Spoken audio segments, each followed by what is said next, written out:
Thank you today for joining us. My name is Susan Reyna Guerrero, and I'm here today with Mayra Garcia. For the next 30 minutes, you'll be hearing about some of the great work that Mayra is doing with our Shelter Outreach Services program. As a reminder, this is a live call-in show. The number is listed on the bottom of your screen. It's 312-738-1060. And perhaps before we start talking to Mayra, let me talk a little bit about Beacon. Beacon is located on the south side of Chicago. We have 4 different locations. Our administrative offices are located at 1912 West 103rd. Our homeless services, where Mayra works out of, are located at 11740 Southwestern. Our Calumet Park campus is in Calumet Park, and our Longwood campus is on Longwood Drive. Beacon offers a myriad of programs with its mission to really help families develop new endings from disadvantaged beginnings. And we do that through a series of programs. We have therapeutic day schools that works with children ages K through 12, who essentially's academic needs exceed their local school's capacity. We have a shelter outreach services program that provides mobile mental health services to homeless women and children throughout the city of Chicago with the goal of helping them stabilize and find permanent housing. We have a CHIPRA program that enrolls Illinois children into Illinois' All Kids program, health insurance. And we offer an early Head Start program that's specifically targeting vulnerable and homeless at-risk young families. Our FACT program that provides intensive wraparound services to young mothers with children. We have a family homes program that again works with vulnerable families, but really geared towards the most vulnerable of families to get them housed. We have a PATH program that works with mentally ill families, again, that are homeless, and again, trying to stabilize them and provide all the supports that they need in order to get housing. And then we have outpatient programs, a little and a big intensive outpatient program that's essentially an alternative to inpatient hospitalization for families and children. And then we have a traditional outpatient mental health clinic. Today I'm here with Mayra, who is from our Shelter Outreach Services program. And Mayra, welcome to the show. Thank you. Thank you. So tell me a little bit about yourself, your background. You've been with Beacon how long now? For about 2 years and a half. 2.5 years. And what is your academic or educational background? Sure. I have my bachelor's degree in social work, and I have my master's degree in counseling. Oh, that's interesting. I didn't know you switched from counseling to social work. We'll talk about that at some point. Sure. So tell me a little bit about what you do for the Shelter Outreach Services program. Okay. Well, as a mental health worker, my basic title is being a bilingual therapist. And what we do is we really wear just many hats, but primarily we do individual therapy with the families that live in the homeless shelter. So we actually go to them instead of them coming to us. We provide the services directly to them. We do one-on-one counseling. We also do family counseling. We do group counseling. We also have provide them with referrals and linkages to community resources that will aid whatever they need, and they are definitely a population that have many needs. So we do quite a few things along the lines also with life skills training, financial literacy. I think you name it, we do it. Yeah, it sounds like a lot. How are you able to juggle all the priorities on? Because you described mental health issues, daily living skill issues, financial issues. How do you prioritize what to work on with the families? Sure. I mean, I see it as every family is a different case uniquely. Of course, they're a unique set of family. And myself, I have to keep myself organized and to see what need, what is their particular need. So we do kind of, work in a treatment plan where we set up goals for mental health goals, parenting if they have children, and case management. So that's how I work down the line. Sometimes we're going to touch on the mental health. How are you doing your mental well-being? Are you stabilized? Are you on medication? Do you need to see a psychiatrist? Are you feeling depressed today? If so, talk to me about it. What's going on? Are you stable enough to remain in the shelter? Or, just to see how they're doing their mental well-being. And then parenting, tell me a little bit about that. So we kind of go over different type of categories. And that's how we get through. How long do you work with the families for? Well, really until they need the services, or how, sometimes the population that we work with they're transient.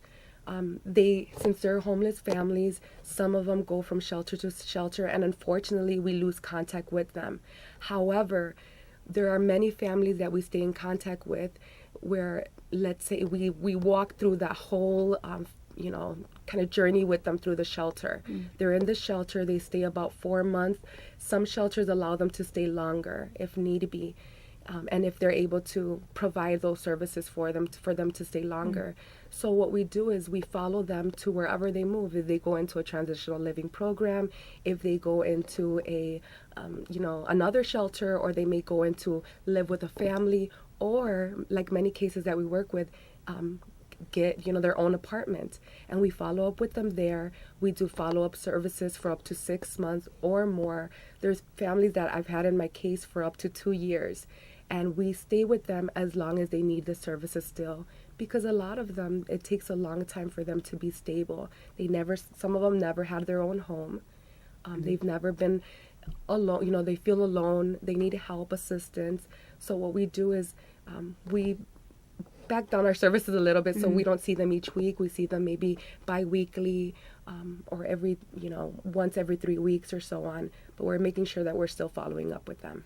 What would you say are some of the biggest barriers to families getting housed? Or what's your experience been in terms of how do the families end up in the shelters? What are some of the things that you've seen? Sure. My goodness, we've seen a lot of things, and if we could just name a few, goes from either substance abuse.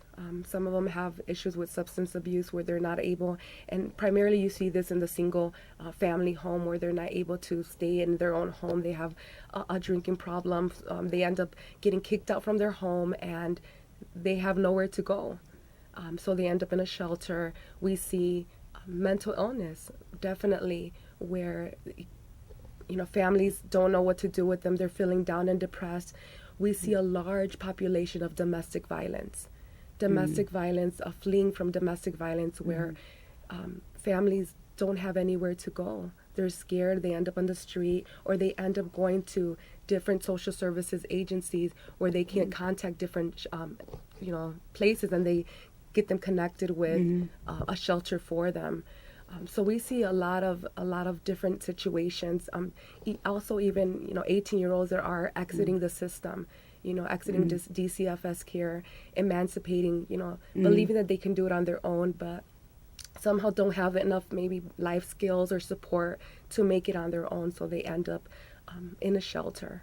And it sounds like when they're there, obviously they're in a state of crisis. You're talking about multiple levels of exposure to trauma. How do you help understand what to deal with first? And I know Beacon has a philosophy of care, and I think can you talk a little bit about that, and how does that shape how you understand the family? Sure. I think when I think about Beacon, I just the name in itself, Beacon, and what does Beacon mean? It really is a guiding light, So what we try to provide is that installation of hope in the families, letting them know that there is possibility for a better tomorrow, and take it from there. Take one step at a time. We also believe in harm reduction, where we sometimes it takes baby steps to get to where they're going. Maybe they've been addicted to something for years, so we talk about attending groups, or harm reduction, which is getting them stable enough to be able to meet their complete goal that they want to one day meet. So, and I know with harm reduction, the big piece is, having them understand that on this journey to complete sobriety or abstinence, it's a journey, and it is baby steps, as you said. So having them look at what are the risky behaviors that they're engaging in, and how can they reduce the impact of those risky behaviors. So I know, telling them, well, you have to just stop drinking, that's not going to help. It's a question of, if you are going to drink, how can you drink so that, your children are safe? And then realize that if you drink, these are the consequences. And I think, so there's a journey, and I think that's really important in the work that we do, because I think when we talk about, saying, telling someone to stop doing something is not going to make them stop doing it. It's clearly helping them see what the harms are that they're incurring as a result of their behavior. And then over time, they will realize that, and then they need to stop doing it. We can't tell them to stop doing it. Yes, exactly. And just like homelessness, many of them have a cycle of homelessness, or they come from generations of homelessness, and that's all they know. So we can automatically say, you know what, you need to stop, like moving into an apartment where they've never been on their own. They don't know maybe how to balance a budget. So we have to go, like you said, those baby steps and saying, well, let's try this method first, and let's go from here to there. Taking those small steps to get to that final goal. I know that one of the other components of the philosophy of care Beacon is that it's strengths based. Oh yeah. Which how have you seen that in the work that you do in terms of really looking at it being strengths based, the work that we do? Well, definitely not pointing out to every weakness that they have, but even including in our treatment planning, we'll take a look at their strengths and say, what is it that you love to do? What is it that you're good at? And pointing them to that direction and empowering them to know that they can be all that they can be, and saying, maybe this was not the best decision, but it doesn't have to end there. You can start making new decisions, and giving them options to make different healthy decisions, and providing the resources that are available for them so we can enhance their strengths and point them out. What we do is we say mini celebrations. You made a phone call, and let's say you dropped out from high school and you want to get your GED. We celebrate you because you called a college and you enrolled yourself into the GED program. We celebrate those mini accomplishments. Yeah, and that's excellent, because it's I always think of when I think of strengths based, I think of the tremendous strengths that the mothers show in trying to do better by their children. But I think you're describing clearly something that's true. It's the small accomplishments that these families make along the way, such as finally making that call. Overcoming their fear and making that call. Yeah, and even with their children, the strength. Some of them come in feeling inferior and saying, I'm not a good mother. I've made these mistakes, and look at where we are now. And we point out, their strengths. What is it that you did right? What is it that you can enhance and work toward that? We also provide parenting classes for them so they can enhance their strengths. So definitely we work with that with the families. Yeah. When you mentioned parenting classes, I know there's some evidence-based approaches that Beacon utilizes. And I know in your work, what are some of those evidence-based approaches that you work with? Sure. We work with one particular from 0 to 3 called PCAN, Preventing Child Abuse and Neglect. It's a wonderful program. It's pretty lengthy, but it is great, and it teaches the parents all about, what kind of child are you dealing with? Are they fussy? Are they tempered? Are they easygoing? And kind of defining what they are, and also as to how to better prepare meals for the kids, what is attachment issues, and so on. So that's evidence-based parenting that we use for many of the parents.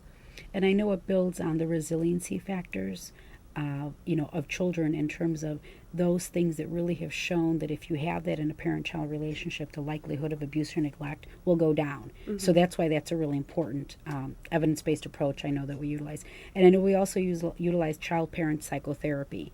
And are you familiar, are you one of the trained individuals on that? I'm not. Some of my coworkers are, and they do, as what I hear, a fabulous job with that. But yeah, unfortunately, I'm not a trained. What I do is just provide that family therapy with the children, which I have various cases where I provide the family therapy, which whatever their need is that's what I provide them with. Yeah, I want to get back to that, but I know we have a phone call. Yes, there's a question? Hi, I was wondering what that community could do to help in terms of donations or financial monetary support, things to help you help the moms get back on their feet. Thank you. It's a good question. And I'll put some more information on at the end of the show. But clearly, we do look to the community to support our work, and it can be done in a couple of ways. Clearly, donations to the organization really make a big difference, financial donations. But we do also actually look for the community to support us with in-kind donations. I think, Mayra, the work that you're talking about is that, that when our families get housed, they really have nothing. So they've been able to get enough money to get their first month's deposit, the security deposit as well. But we look for donations of buckets, mops, linens. We have fresh start kits that really help, and in getting the family off to the right start, because clearly these families have nothing. So, through some of the scarce funds that Beacon has, we are able to sometimes purchase beds and those kinds of things, but we do look for the community to make donations. And actually, I can put that information on very quickly. So if anybody is interested in making donations of in-kind items or monetary donations, they can go to our website, www.beacon-therapeutic.org, or you can call the office at 773-298-1243. Mayra, I wanted to get back to, one of the things, that I think is so important is being able to have our services be accessible. And that's one of our philosophy of care tenets in terms of providing affirmative and acceptance of diversity. And I think what's so important is that you have a fabulous skill. You speak Spanish. Yes. Which is wonderful. Yes. I'm grateful too. So I get, of the families that you work with, are they majority Spanish speaking or are... Yes, actually, the majority of the families I work with are Spanish speaking. And, I'm just so grateful that I've been given that gift of speaking Spanish. And, it's so vital. It really is. It's such a need, the bilingual, just to be able to speak Spanish, especially because there's already a stigma of, Spanish families or African American families, or, they have this kind of thinking, well, whatever stays in the home, whatever is said in the home stays in the home, and we don't say it to anybody. Going to a mental health counselor, is a no-no. So breaking through those barriers is one of the things that I have to do in my position, breaking that stigma.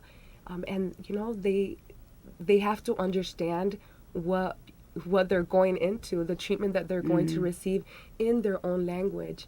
It's difficult when they have a translator, and it's sometimes with translation even things get left out, and they just sometimes feel more comfortable receiving something in their own native language.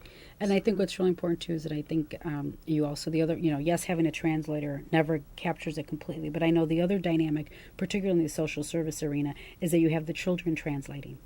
And I think that is just so difficult to have a child translate for a parent when they're describing something that maybe their father did, or something. Yes. So I think we're so fortunate to have Spanish-speaking staff, and I know you're an invaluable Spanish-speaking staff, because I think you're very flexible in being able to go into the community, into the various communities, and engage the families. And I know because you have a unique skill, I know sometimes you're also called into some of our other programs to help out, which is great. So we're grateful. So if anybody's listening and speaks Spanish, you should get into the mental health field. Yes. I think that's a good thing. Definitely, it's such a big need. Now, what would you say, are there big changes that you have to make when you're engaging a Spanish-speaking family versus a non-Spanish-speaking family?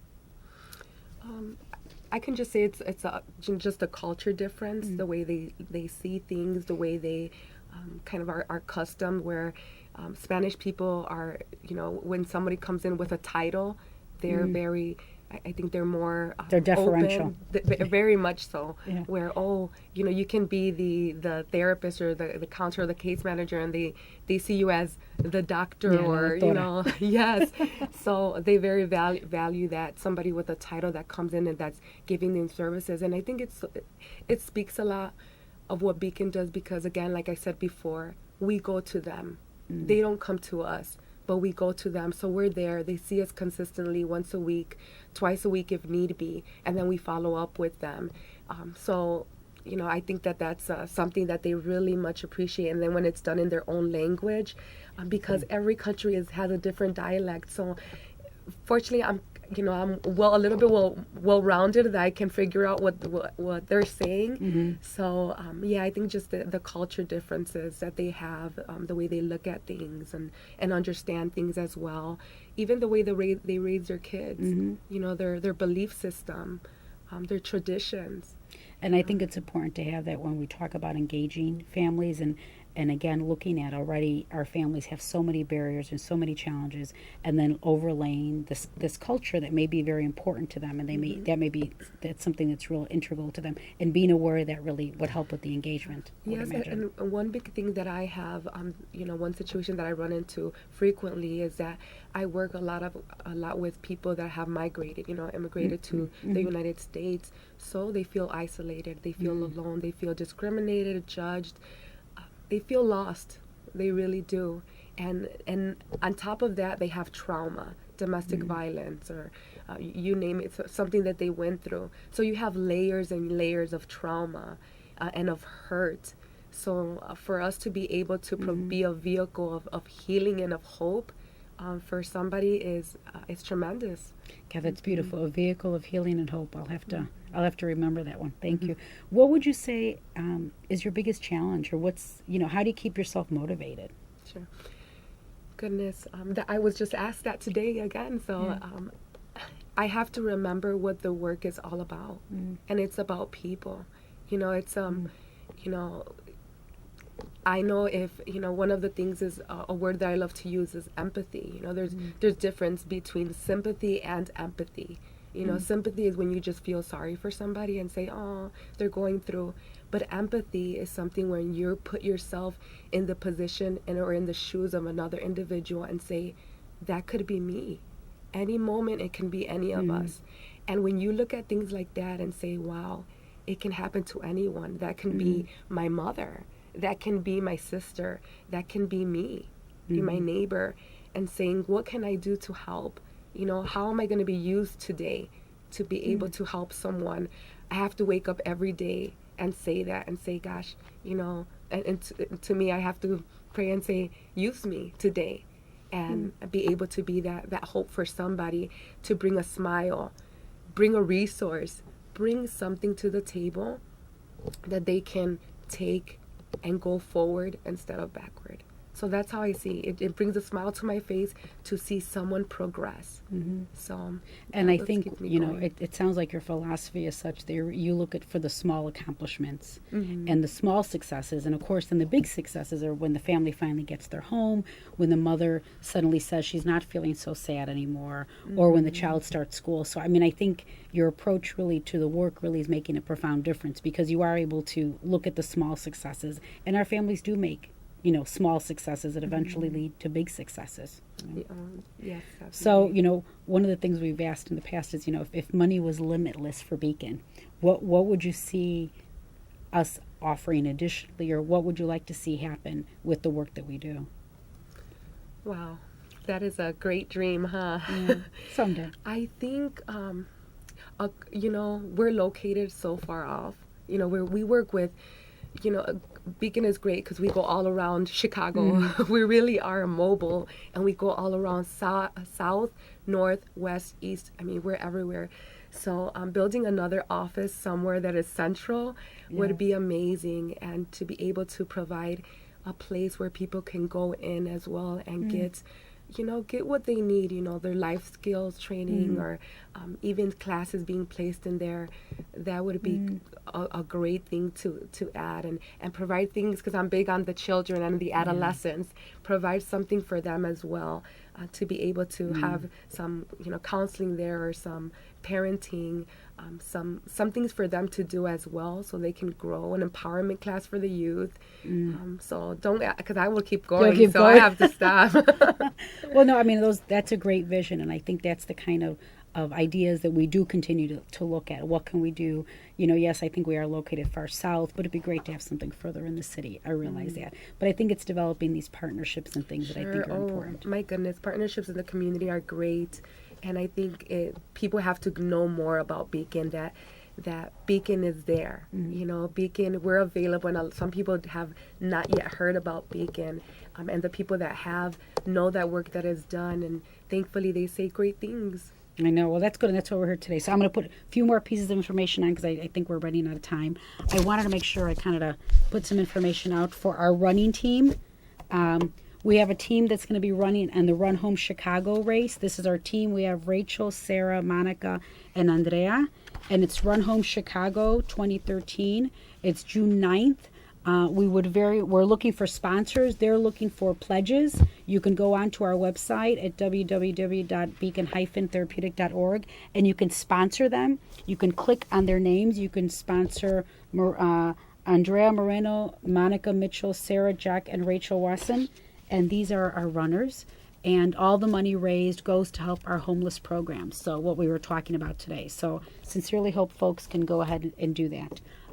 Thank you very much, Mayra, for joining us. It was a great show. Thank you. And we will see everyone next week. Thank you.